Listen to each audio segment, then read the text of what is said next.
is Goodrich, and I'm super excited to be here for today's program. I just want to let everyone know that we have a ton of great content on our YouTube page. So I invite you to check out all of our previous program recordings, including some by Anna. You can find those on Deschutes Public Library's YouTube. So I'd like to introduce our presenter today. Anna Melendez Johnson is a broadcast journalism graduate at Arizona State University. She also studied theater and public communications.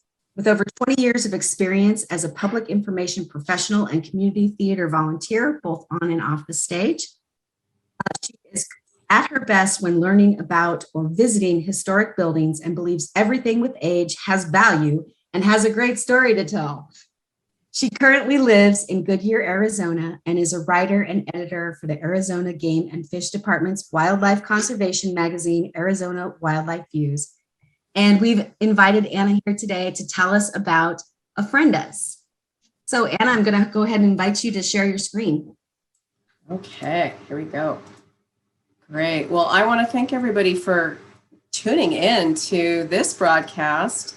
The latest one about Dia de los Muertos, the Ofrenda.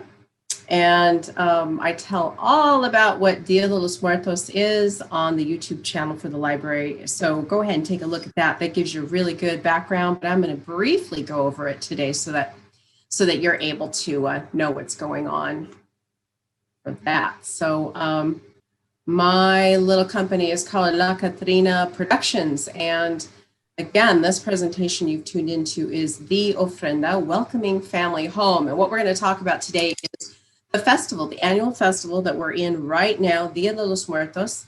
What is an Ofrenda and elements of an Ofrenda and locations and participation. So it's very general. You'll know a lot more about what that means as we progress. So Dia de los Muertos, honoring our dearly departed, that's the name of the presentation you'll see on the channel. It tells you all about it, and you'll see me in Catrina makeup. I do not look like this in that video, far from it, but you'll be able to hear all about that holiday. Right now, I'm going to give you a little overview, though. So from October 31st to November 2nd is when we traditionally celebrate it, primarily on November 1st and 2nd. Okay, it's an indigenous Mexican holiday. It's a Mexican holiday. It has nothing to do with Halloween. Nothing. So it's not the Mexican Halloween. It's a day where we celebrate life. And Halloween can be known as something a little bit darker in its past traditions, celebrating death, talking about death, things like that. This is all about celebrating life well lived. And so Mexican beliefs about death are pretty interesting, things that are different from what you probably have heard in the past. So beliefs about death in the Mexican culture, it's not a somber occasion. It's a time to party and celebrate. The native people of Mexico accept death, and in ancient times, they held harvest festivals that lasted 20 days or more. And they honored loved ones who have passed away. Back then, we do the same thing now. So only our festivals here are not 20 days long. The Mexican culture is rooted in the Aztec days and in that culture and those beginnings. And we do a brief version of that festival. The culture even jokes about death rather than fear it. So you might see little skeleton sculptures where, it's a bride and a groom, or mariachis, or silly little things like that. And that's what we do. We poke fun at death and say, haha, we're not afraid of you. Everybody passes away. It's about life and how we live our life on earth. And that's how we go into death. We do not fear it, and we celebrate life while we are here on earth. So that is the big difference about Dia de los Muertos. Festivals today, these beliefs mixed with the Christian concept of eternal life has created contemporary festivals combining All Saints Day and nature-based traditions from pre-Hispanic times. So Day of the Dead, like I mentioned earlier, is not a Halloween-related event. Similar holidays exist in other cultures too. So you may have heard of the concept before in other cultures celebrating life, not being afraid of it, and so on. Different regions in Mexico celebrate Dia de los Muertos differently. And you're able to research that online. We could do a study here in the future on different ways that different regions in Mexico celebrate, but we won't be focusing on that today. So celebrations are held around the world, and the biggest celebrations are found in Oaxaca City, Michoacan, Mexico City, Yucatan, and Aguascalientes. So Aguascalientes means, as you probably know if you have a little bit of Spanish under your belt, waters that are hot, or hot waters. So the special thing about Aguascalientes is this artwork right here. This is La Catrina, La Calavera Catrina. So the skeleton Catrina is what that translates into. And this is a very, very famous lithograph from the artist Jose Guadalupe Posada. And Jose created her. And there's a little bit of a politics behind it, but basically she's a fancy dressed up gal. And his statement was, hey, look, we're all going to pass away. Doesn't matter if you're rich or you're poor. None of us escapes death. So let's celebrate life. And she has become the logo, so to speak, the brand for the holiday. You will see La Catrina everywhere. And at the end of this presentation, you'll see my version of La Catrina, which I do change my costume every year at celebrations and festivals. But everybody interprets her differently. So it's really a lot of fun to see La Calavera Catrina in different interpretations. For example, in this picture, you can see he is a Catrin, which is the male version of Catrina, obviously. And the female there, she's got her own version going on too, as La Catrina. So we're going to talk about what is celebrated during Dia de los Muertos. Mexicans celebrate lives once lived, and it's believed that relatives and friends return to visit once a year to enjoy music, food, and celebration. So Mexicans believe, and you can believe, you know, if you're Mexican, but, you know, you feel like, oh, this is really different for me to think about this, you can actually not be afraid of it and just think, okay, I want to just go to a festival this year, and you can participate any way you want, every different level. So I'll be talking about the different ways you can celebrate. But relatives are believed to come back in their spirit form for 1 or 2 nights and actually visit. So think of having a guest in your home for a night. What would you usually do? Well, you'd make your best food. You'd put out your finest drink. You would have a way to make sure they know how to find you, how to find your home, or to find the cemetery in which they're built in this situation when we're talking about ofrendas. And so we'll be talking about those things. Regarding food and sweets that are put out during Dia de los Muertos, pan de muerto, you probably, you'll see a picture of it in this presentation, but pan de muerto means bread of the dead. But what it really translates to is bread for the dead. So everything is for the dead. When we talk about Dia de los Muertos, we are saying, Tia Maria, I have an aunt who passed away. Tia Maria, I welcome you back to enjoy all this celebration. I honor your life by building an ofrenda for you. And I'll be talking more about that. But you're basically saying, hey, welcome home. It's so nice to have you here. And this is how I honor you. Let's see. So the food and sweets, like I was mentioning, pan de muerto is put out. People make pan de muerto weeks in advance, days in advance of the 31st, 1st, and 2nd. Special drink. Maybe you take your top shelf tequila and you bring it down and you share it with friends and you say, to my Tia Maria, let's have a drink to her. And it's that kind of a thing. People will make their finest tamales. They'll make mole, and if you've ever made mole before, usually it's chicken and mole. Mole sauce takes a long time to make. It's got a million different ingredients, and it is one of the finest things to eat in Mexican culture. Those things are very special in our culture. They take a lot of time and effort. And so that's why they make it during this time, because I would only make the best for my aunt when she comes back to return and visit my house. So think along those lines when we're talking. People will make hot cocoa out of special Mexican chocolate, just delicious things, rich foods, specialty drinks, special baked goods. They hold overnight vigils to celebrate, and that would be at the cemetery where the relatives are buried.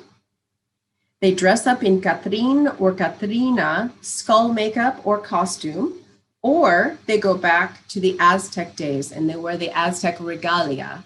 And that's why you see a mix of that in some of the artwork for Dia de los Muertos.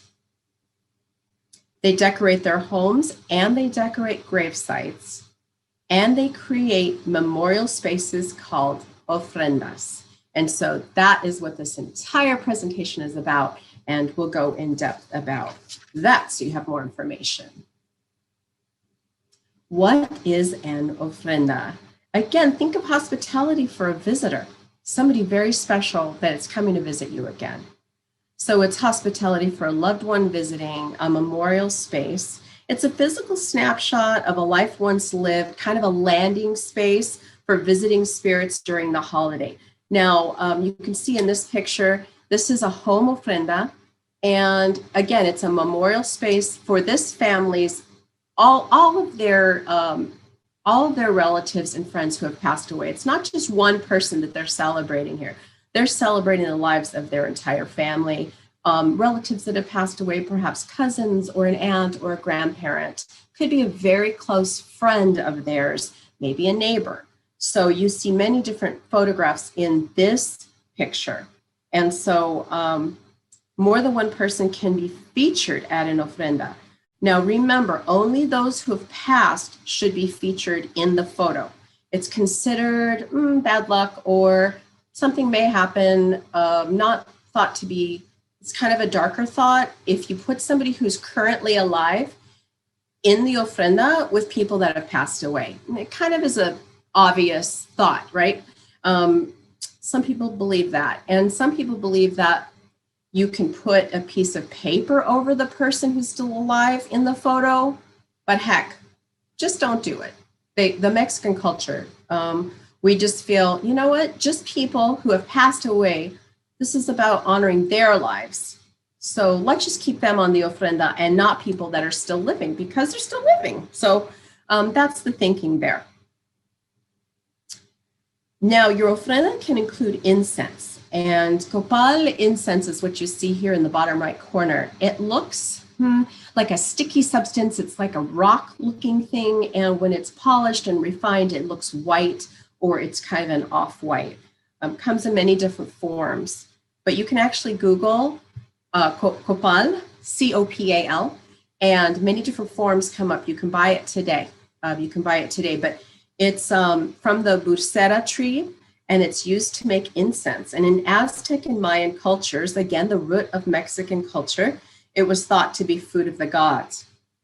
It represents religious expression for Mexicans because at one time they were not able to use it. So there's a big, long history there. Again, we can go in depth in some of these topics in the future, but for now, we'll just stay on the surface of that. But the combination of marigolds and copal at an ofrenda, and at the cemeteries, they'll burn the incense.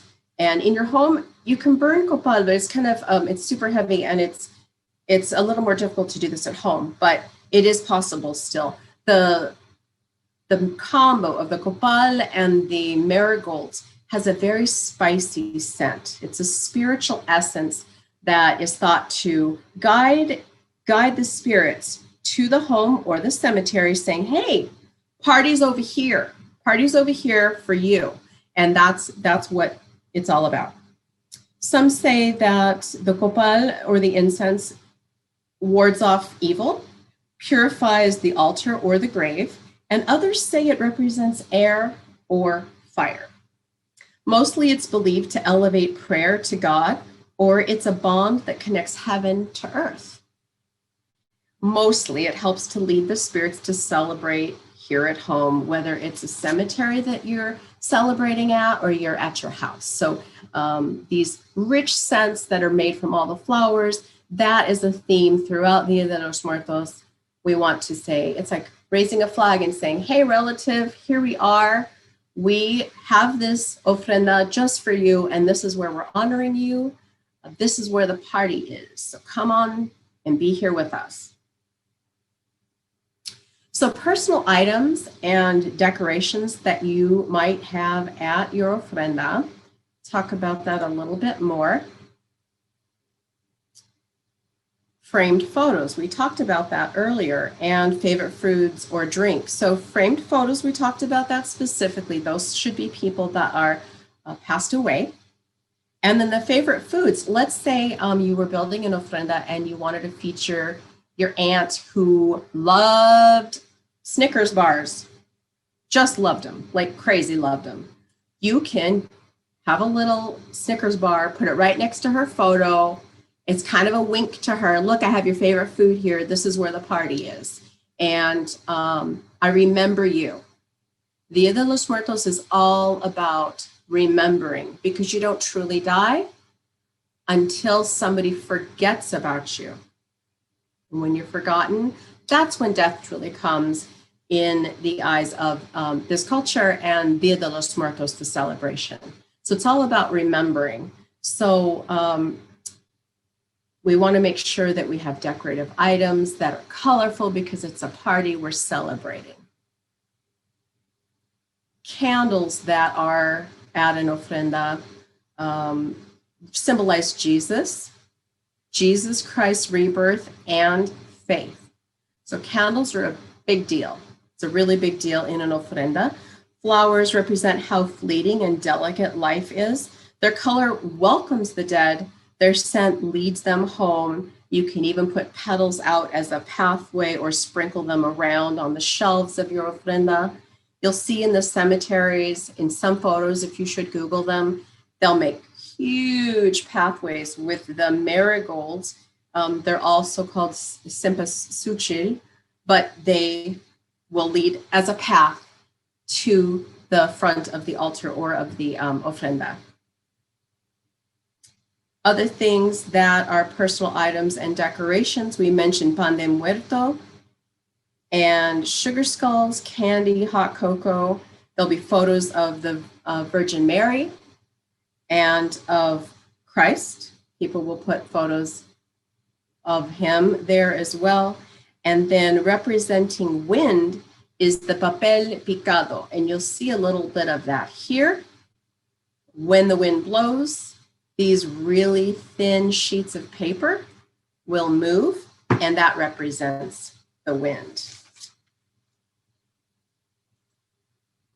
The 4 elements that you absolutely want to include in your ofrenda is fire, wind, water, and earth. Now, I've talked a little bit about these just in the earlier slides, but to start fresh and expand on it a little bit more, the fire represents finding their way home at a house or a cemetery. So again, the candles, it's got a spiritual and religious meaning, but also think of it as, you know, the Batmobile, the bat sign for folks to find their place at the cemetery or in the home where the ofrenda is, saying we're celebrating and this is where your ofrenda is. The wind, again, the papel picado is here. You can purchase these. There are stencils online, and you can actually cut out much more simple designs than these. Super fun to do these. And you just raise them up like banners. They're all strung together when you purchase them that way. They make them in plastic and in paper, and in paper form, and you can actually string them up and decorate just about anything. Now, water is interesting. So it's thought that these travelers have gone so far, they've come so far to Earth to visit for the night. And if you've seen the movie Coco, then you would know what this is like. There's so many, the Book of Life is one of my favorites. Please go rent that. The Book of Life is just, it's perfect. It's perfect to talk about this, but they've traveled so far to come and visit you that, oh my gosh, they must be thirsty when they get here. And so you want to have a water, little bowls of water or a glass of water at your ofrenda. Different layers, wherever you want it, but water needs to be there to quench the thirsty traveler. And the bread part, whether it should be pan de muerto or just a piece of bread on your ofrenda, is to nourish those that have come so far. Now, on the return, when they leave, you also want those things to still be replenished on the ofrenda because they have to travel back.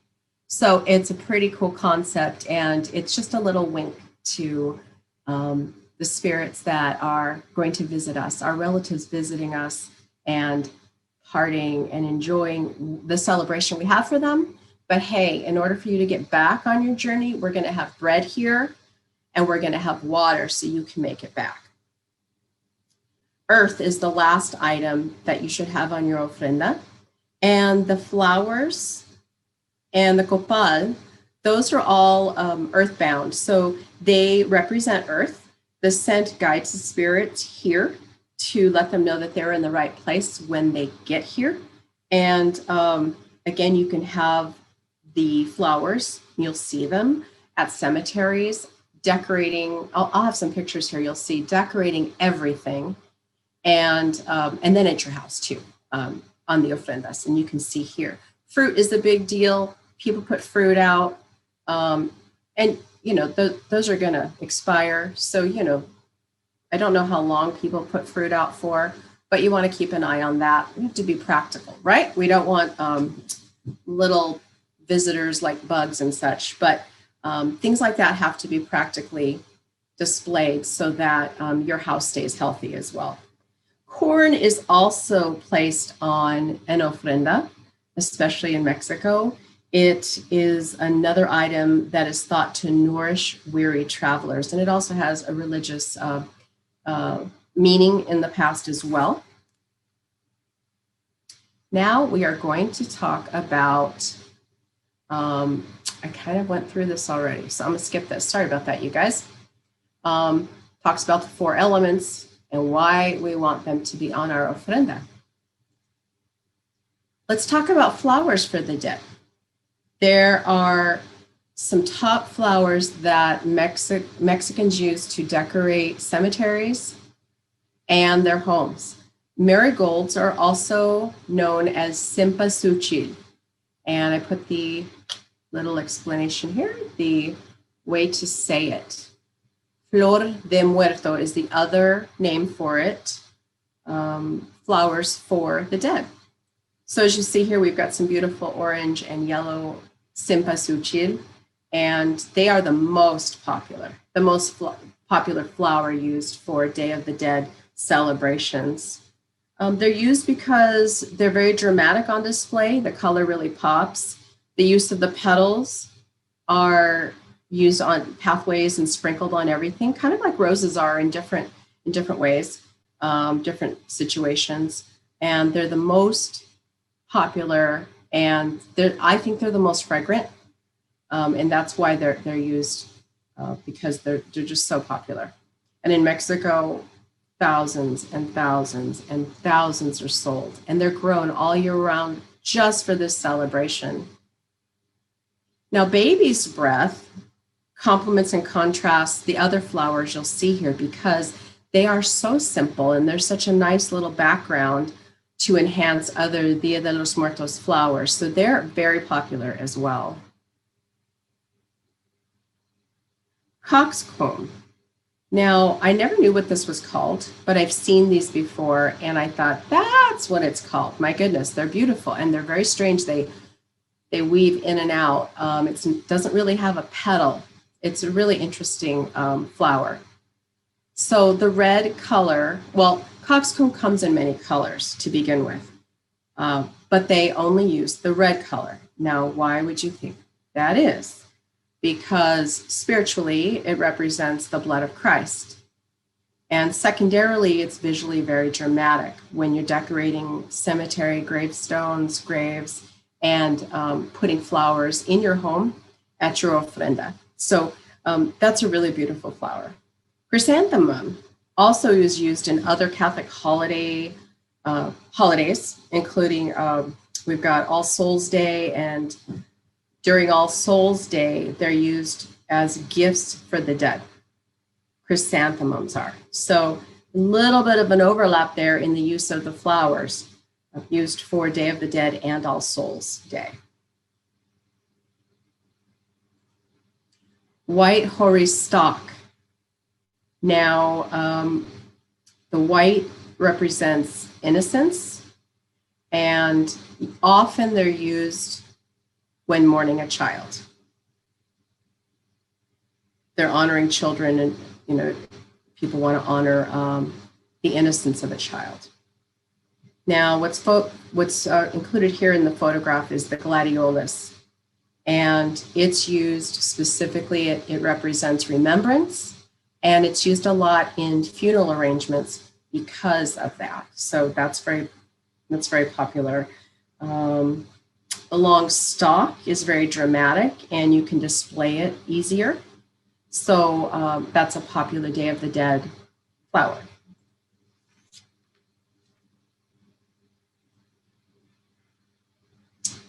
All right, let's see here. There are two kinds of ofrendas that we've mentioned today. There are your home ofrenda and the ones that we have at the cemetery. So at home, we're going to include a lot of color, things that are normally inside the home that you can get very detailed. You can put, a ring your uncle gave you. He's no longer with us, and you put it near his frame, his photo, and it's fine, it's safe. Something that you might have at the cemetery wouldn't be as secure. So when you're planning a home ofrenda, perhaps the candles would be the battery operated ones, and just things that are, I know, very obvious, but just the difference. And then when you're at the cemetery, you're using real candles. So at home, we're going to be more detailed, maybe a little bit of jewelry or something a little special that your auntie or your grandma gave you. Frames, you can include frames. At the cemetery, what they do is they print out photos of people. It's not the original photograph necessarily, and they create a big poster and they just stick it there. So, okay, we don't want somebody taking that, but it's not like this frame that you have in your side of your home. So it's something that is more detailed at home that you would use. You can burn incense at home, and the decor is going to be similar, but a lot more detailed inside your home. At the cemetery, when they hold vigils, let me get you there. When they hold overnight vigils, there's music, sometimes there's dancing, there is potluck. People will stay the night very, very late, and everybody will bring something to eat. And this is especially in Mexico. I have to tell you that my father wanted me to go visit my grandmother's grave here last May, and people were doing this during the day at the cemetery. And it was a large Mexican population, and it was wonderful. There was music playing, they had tents up, they were spending the day with their relative, their mother, anybody who was a mother, and they were just having the same kind of celebration, but it was Mother's Day. So it was really wonderful. There were flowers and there was food, and people were just, hanging out, visiting. Remember, Auntie used to do this, or Uncle used to do this. That's what it's all about. So these kind of celebrations at the cemetery don't just happen during Dia de los Muertos. They happen during Mother's Day too. And I bet you on Father's Day, the same cemetery I visited in May, I bet you that the same thing happens there for Father's Day. So I'm going to have to go check that out. So during a cemetery celebration, we're going to have music and potluck, a late night vigil where everybody just does exactly what you see in this picture. They're just remembering, telling stories, eating food. And at one point, there's a very special thing that happens. It's called a posada, or a procession. And before everybody goes home, they line up, they walk around the cemetery, kind of honoring for the last time the people that are buried there, and honoring them, honoring their lives and celebrating them. So we'll also see candles here, like I mentioned, flowers, less valuables, things that are a little bit more portable, and frames. Each family does a different thing. And you'll see that in some of the pictures I have here so far.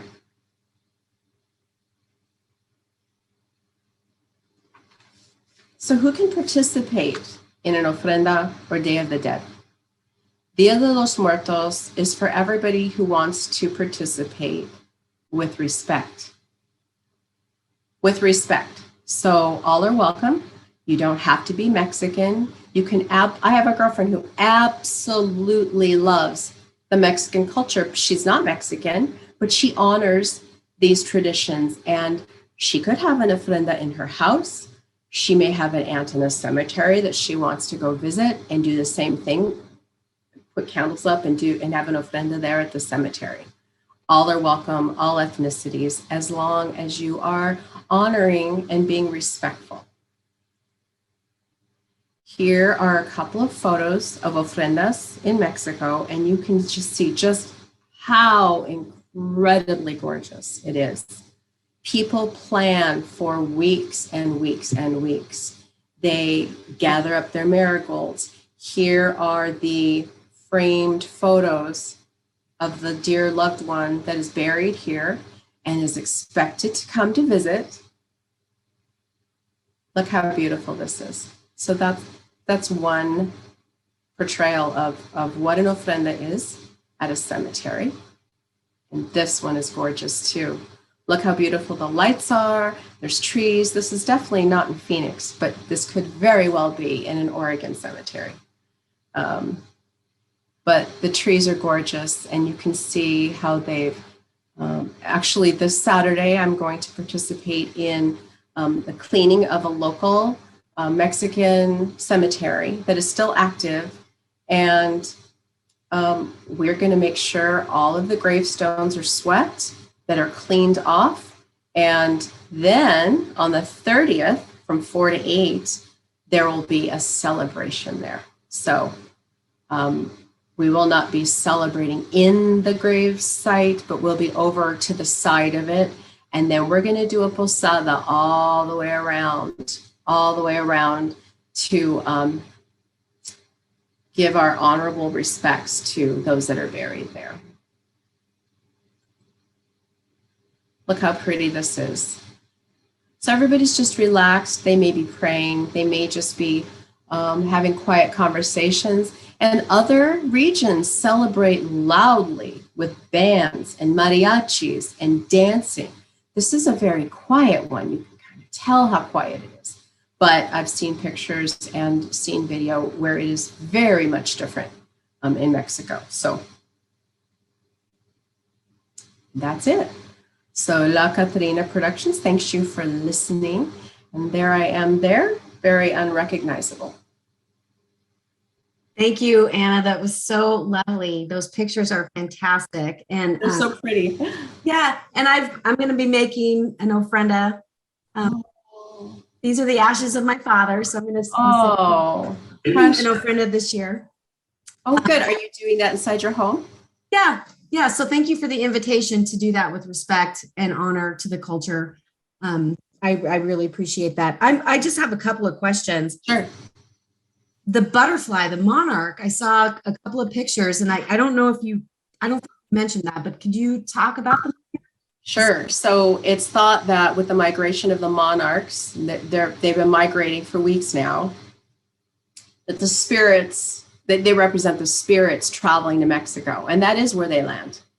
Hundreds upon hundreds. Monarchs are threatened, though. So with all the pesticides we've been using as a society and other insects that are taking over, there are breeders across the country, though, that are working so hard to raise up monarchs. And anyway, they're thought to bring the spirits to us at the cemeteries and bringing them to the earth to visit us. So it's really an incredible butterfly. And really, if you're looking towards helping that threatened insect, please look up online the plants you can plant to nurture their living. There's only a couple of different plants, including milkweed, that they can lay their eggs on. Yeah, I planted some showy milkweed this year. It didn't take off. So it's hard. It is hard. Climate and everything. Yeah. So, yeah. That's so another question that I know. So where else Dia de los Muertos is celebrated besides Mexico? Is it everywhere across the country? Everywhere where you have a Hispanic, we have a Mexican population, I should say, because I mean, if you've got a large enough Mexican population, anybody can start one. It needs to be done with respect, of course. It's not just, oh, look, it's Halloween, I'm going to put, this face on. That's not it, folks. That's not it. It needs to be done with respect, lots of research, knowing what's good, what isn't. Music, food. We at that festival next Saturday at the cemetery, off to the side of the cemetery, we're going to have a Catrine costume contest. So, things like that are done respectfully away from the Halloween holiday. That is not a respectful way of doing Dia de los Muertos. So it's really celebrated hugely in Los Angeles, in California. In Arizona, there are so many festivals.